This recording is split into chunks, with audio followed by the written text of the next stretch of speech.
Did you know that while 30% of Americans try to avoid gluten, only 1% actually have celiac disease? The confusion between these terms has led millions to unnecessarily restrict their diets, while others with serious gluten-related conditions remain undiagnosed and suffering. Today, I'm clearing up the critical differences between celiac disease and simply eating gluten-free. And what I discovered about the third condition that falls between them might completely change how you think about your symptoms, especially sign number 4, which most doctors completely miss. The gluten-free market has exploded into a $15 billion industry, with celebrities, influencers, and food companies all promoting gluten-free living. But beneath the marketing lies a complex medical reality that's often misunderstood. As someone who's researched nutrition and natural health for over a decade, I've seen how this confusion has real consequences, from people needlessly restricting nutritious foods to others with serious conditions not getting proper treatment.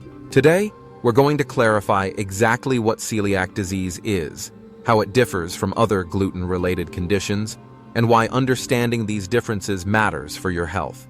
Whether you're considering going gluten-free or already avoiding gluten, this information will help you make informed decisions based on science rather than trends. Let's start by understanding what gluten actually is and why it affects some people so dramatically. Gluten isn't a single ingredient. It's a family of proteins found primarily in wheat, barley, and rye. The two main proteins in gluten are glutenin and gliadin, with gliadin being responsible for most of the negative health effects in susceptible individuals.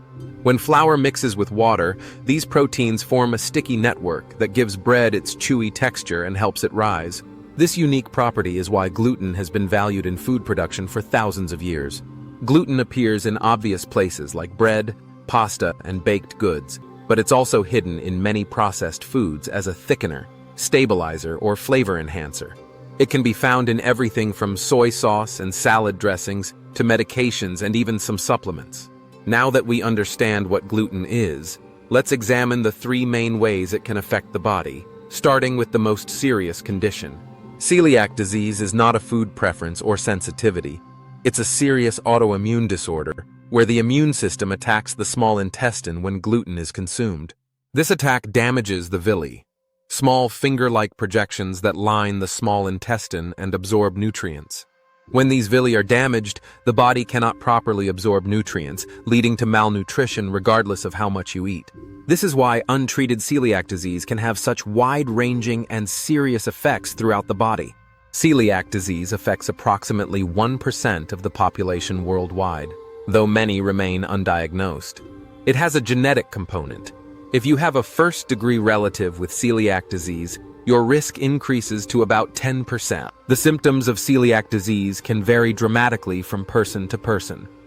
Classic digestive symptoms includes chronic diarrhea or constipation, abdominal pain and bloating, nausea and vomiting, weight loss despite normal eating.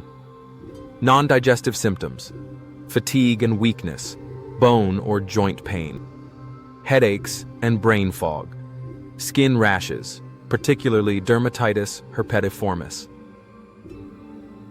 dental enamel defects, reproductive issues including infertility, neurological problems. What makes celiac disease particularly challenging to diagnose is that some people experience primarily non-digestive symptoms, while others may have no obvious symptoms at all despite intestinal damage occurring.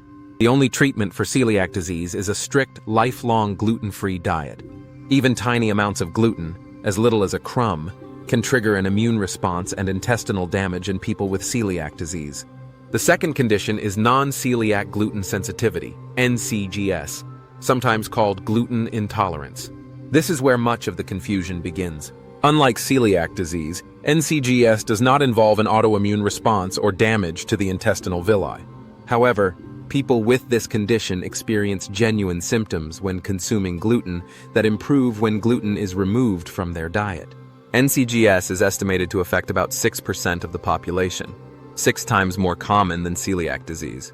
The symptoms often overlap with celiac disease, but typically develop hours to days after gluten consumption, rather than immediately.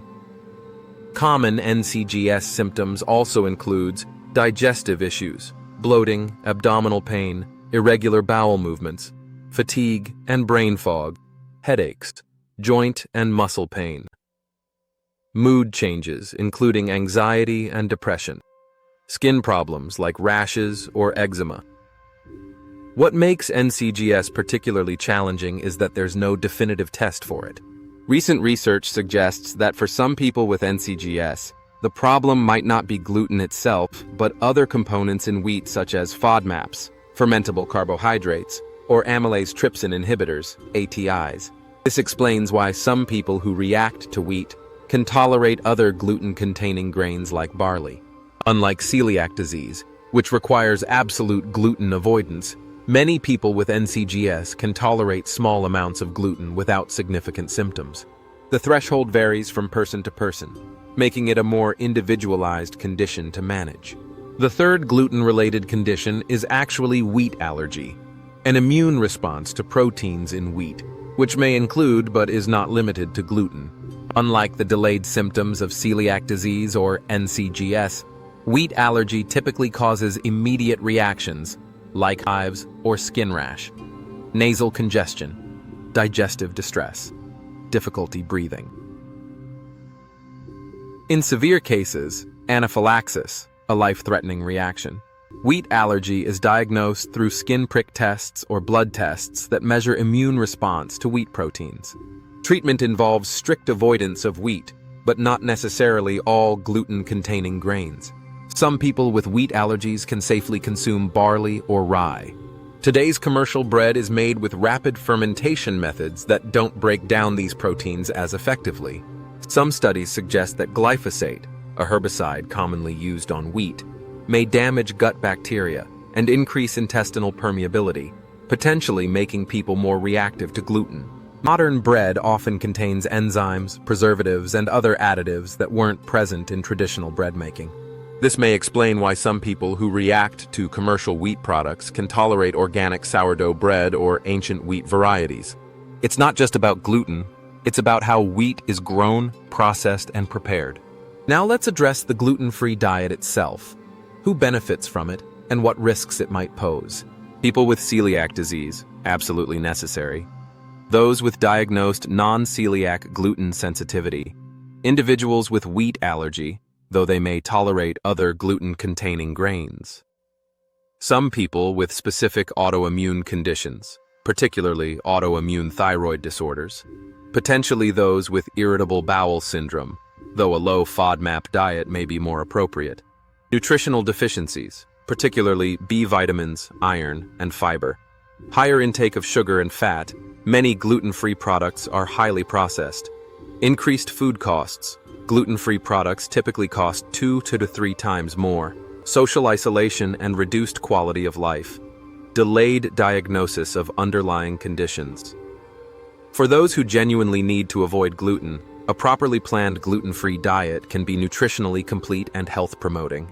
The key is focusing on naturally gluten-free whole foods rather than processed gluten-free products. If you suspect you might have a problem with gluten, proper testing is crucial. All tests for celiac disease require you to consume gluten regularly. If you've already eliminated gluten, you'll need to do a gluten challenge, eating the equivalent of 2 slices of bread daily for 6 to 8 weeks before testing. Celiac blood panel, including tissue transglutaminase antibodies. If blood tests are positive or strongly suggestive, an intestinal biopsy. For wheat allergy, skin prick tests, or specific IgE blood tests. For non-celiac gluten sensitivity, elimination diet under medical supervision. Working with healthcare providers who understand gluten-related disorders is essential. Unfortunately, many doctors still aren't well-versed in these conditions, particularly NCGS. Don't hesitate to seek a second opinion if your concerns aren't being addressed.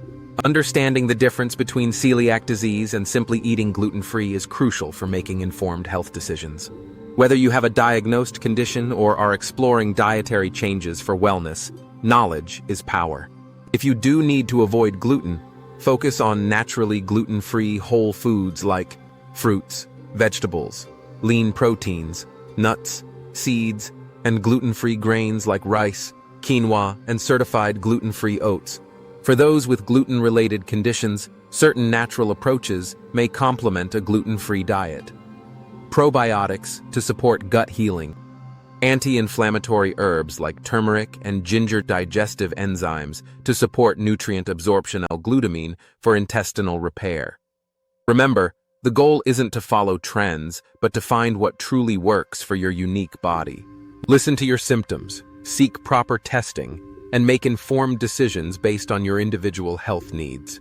For my complete guide to thriving on a gluten-free diet naturally, including meal plans, supplement recommendations, and healing protocols, check out the link in the bio. If you find this information helpful, please like this video and subscribe for more evidence-based natural health content. Let me know in the comments if you have questions about gluten-related conditions or your own experiences with gluten sensitivity.